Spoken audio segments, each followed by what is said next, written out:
अमृतसर के कंपनी बाग से काउंसलर विराट देवगन की तरफ से बाइक रैली का आयोजन किया गया, जिसमें बड़ी तादाद में कांग्रेसी युवाओं ने हिस्सा लिया। वहीं पत्रकारों से बातचीत करते हुए देवगन ने बताया कि बाइक रैली का मुख्य उद्देश्य वोटरों को जागरूक करना है और आने वाले 2022 के इलेक्शनों में कांग्रेस सरकार बनाना है। और विराट देवगन की तरफ से यह कहा गया कि उनकी तरफ से भी मजबूत दावेदारी पेश की जाएगी। देवगन ने कहा कि अगर वे एमएलए बनते हैं तो सबसे पहले बेरोजगारी, नशा, इन सब के ऊपर पहले आधार पर काम किया जाएगा। इस मौके पर इंडियन नेशनल कांग्रेस के शव कार्यकर्ता शामिल थे। Neha Gill, bureau report, Amritsar.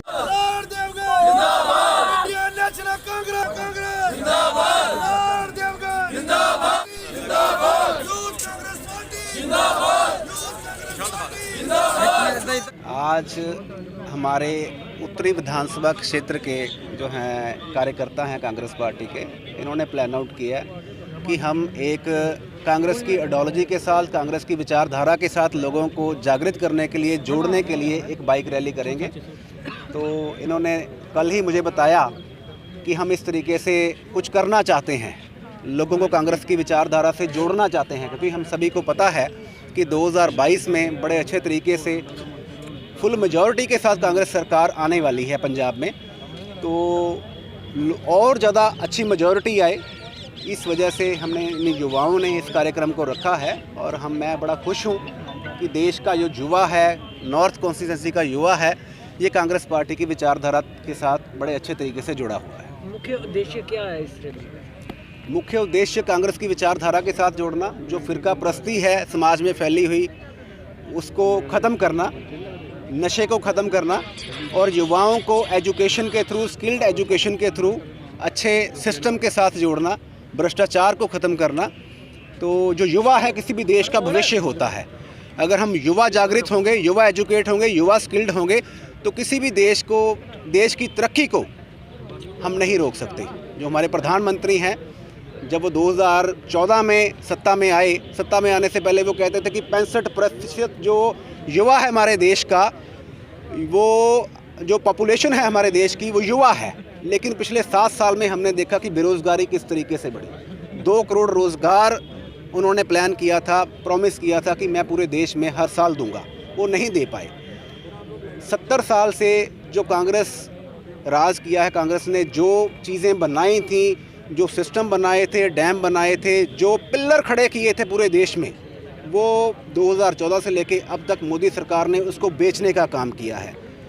2022 में पंजाब में सरकार बनाएंगे और 2024 में आने वाले दिनों में लाल किला के ऊपर श्री राहुल गांधी जी झंडा फहराएंगे। सर 90-30 का क्या मतलब है? आपके यहाँ पर पोस्टर भी लगे हुए हैं। देखो, 90-30 का जो है एक अच्छा मैसेज समाज के लिए, आज के युवाओं के लिए, जो अलग अलग पार्टियों से संबंधित, चाहे वो पार्षद उम्मीदवार हैं, चाहे एमएलए उम्मीदवार हैं, चाहे एमपी उम्मीदवार हैं, मेंबर पार्लियामेंट के उम्मीदवार हैं, जब कोशिश करते हैं, जब प्रयास करना चाहते हैं, उनको हम 90-30 के थ्रू ये समझाना चाहते हैं कि सियासत अच्छे तरीके से किस तरीके से की जाती है और किस तरीके से हमें करनी चाहिए सिंपलिसिटी के साथ।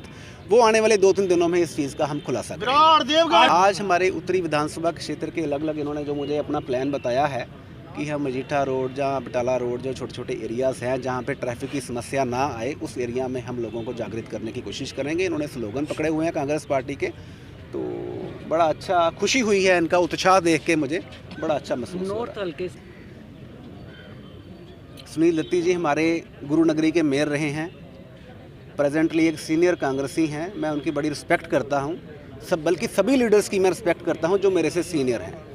लेकिन मेरी कोशिश है कांग्रेस की आइडियोलॉजी के साथ लोगों को जोड़ने की, और एक लोकतांत्रिक देश में रहते हुए मेरा अधिकार है, मैं समझता हूँ, टिकट को अप्लाई करना, एमएलए बनना और लोगों की सेवा करना। पिछले 5 साल में हमारे परिवार ने लोगों की सेवा करके दिखाई है, और मैं अपने कैपेबिलिटी के अकॉर्डिंगली मैं समझता हूँ एमएलए बन के मैं और बढ़िया तरीके से अच्छा काम कर सकता हूँ, और इसका हम प्रयास करेंगे। अगर हम प्रधानमंत्री की पोस्ट देखें, चीफ मिनिस्टर की पोस्ट देखें, जहाँ पुराने समय से, पिछले 70 साल से देखते हैं, जब जवाहरलाल नेहरू प्रधानमंत्री बने थे भारत का, तो क्या और लोग कोशिश नहीं कर रहे थे प्रधानमंत्री बनने की? और भी कर रहे थे।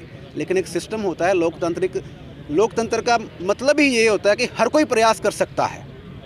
ये तो लोगों ने डिसाइड करना है, या पार्टी हाईकमान ने डिसाइड करना है कौन बेहतर है, किसको मौका दिया जाए।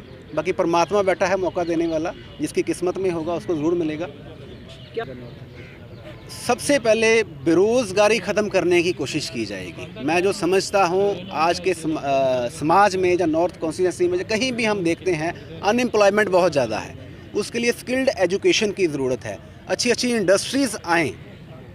आज इंडस्ट्रियलिस्ट जो है पंजाब में आने से डरता है कि फ़लाना लीडर या फ़लाना अफसर मेरे से अपनी भाईवाली मांग लेगा। मैं अगर इंडस्ट्री लगाऊंगा तो इतना % मुझे उसको देना पड़ेगा। सिंगल विंडो सिस्टम नहीं है। तो इन चीज़ों के ऊपर वर्क करने की ज़रूरत है। पारदर्शिता लाने की ज़रूरत है। वो पारदर्शिता लाने की हम पूरा प्रयास करेंगे और वी आर कॉन्फिडेंट कि हम बेरोज़गारी के लिए काम करेंगे, नशे को ख़त्म करने के लिए काम करेंगे, भ्रष्टाचार को ख़त्म करने के लिए काम करेंगे। पिछले दिनों में पार्षद रहते हुए जितने हमारे पास संसाधन थे, जितनी हमारी पास पावर थी, उसके अकॉर्डिंगली कोशिश की है। इवन सत्ता में रहते हुए भी अगर कोई हमें गलत चीज़ लगी है उसके अगेंस्ट हमने आवाज़ बुलंद की है और आगे भी ये जो है हमारा सिस्टम चलता रहेगा।